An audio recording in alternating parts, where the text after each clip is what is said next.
আসসালামু আলাইকুম সম্মানিত দর্শক শ্রোতা মণ্ডলী, আমার যারা সুপ্রিয় দর্শকরা রয়েছেন তাদের জন্য আজকে একটি স্পেশাল এপিসোড করতে যাচ্ছি।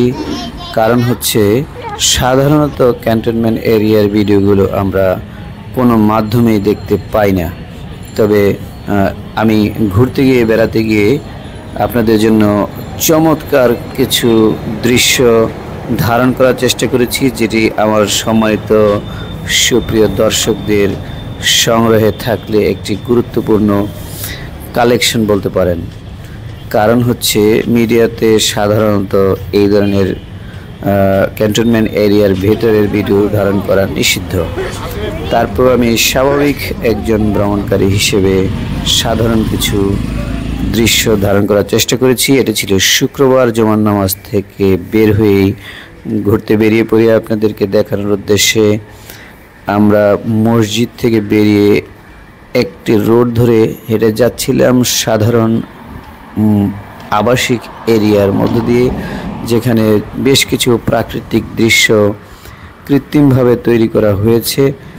এই দৃশ্যগুলো অবলোকন করার মতো, দেখার মতো, রয়েছে অনেক কিছুই শেখার মতো। আমরাও প্রত্যেকেই চাইলে আমাদের প্রত্যেকটি সমাজকে এমন সুন্দরভাবে সাজিয়ে গুছিয়ে সুশৃঙ্খল পরিবেশ রাখতে পারি। আমরা রাস্তার বাঁ পাশ ধরে হেঁটে যাচ্ছি, দেখতে পাচ্ছেন সুন্দর সুন্দর গাছ লাগানো রয়েছে। ইতিমধ্যে মাথার উপর দিয়ে যাচ্ছিল এরোপ্লেন। একটু দেরি হয়ে যাওয়াতে আরও কাছের দৃশ্য আপনাদেরকে দেখাতে মিস করেছি। আমি যেখান দিয়ে হাঁটছি সেটা হচ্ছে সেনানিবাসের একটি গেট, যেটা দিয়ে এয়ারপোর্টে প্রবেশ করা যায়, এবং এইখান দিয়েই সাধারণত বেশিরভাগ প্লেনগুলো ওঠানামা করে। একটি ফুল গাছ দেখে দাঁড়িয়ে গেলাম।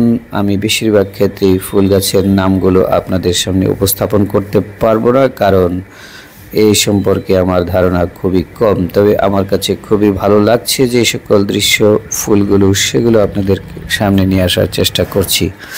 এখন আছি আমরা সেই গেটে, যেটি বিমান এয়ারপোর্টে ঢোকা যায়, বা এইখান থেকেই আমার জানা মতে একটি ট্রেনিং ইনস্টিটিউট রয়েছে, যারা সেনাবাহিনীতে ভর্তি হয়ে তাদেরকে প্রশিক্ষণ দেওয়া হয়। দেখুন কত চমৎকার গাছের দৃশ্য। এই ঘাসও যে একটি সুন্দর কারুকার্যময় শৈল্পিক নিদর্শন হতে পারে, সে বিষয়টা আমরা দেখলাম। এই মুহূর্তে এই ক্যান্টনমেন্ট এরিয়ার স্পেশাল জোন দিয়ে আমি বেরিয়ে যাচ্ছি। তবে আজকের পর্ব আমরা এখানে শেষ করব না, কারণ সামনে প্রায় 3-4টি পর্ব রয়েছে। বিভিন্ন স্পট আপনাদেরকে ঘুরে ঘুরে দেখানোর চেষ্টা করব। আরও নান্দনিক সৌন্দর্যমণ্ডিত কিছু দৃশ্য রয়েছে, যেগুলো দেখলে আপনি সত্যি তৃপ্তি পাবেন। ভালো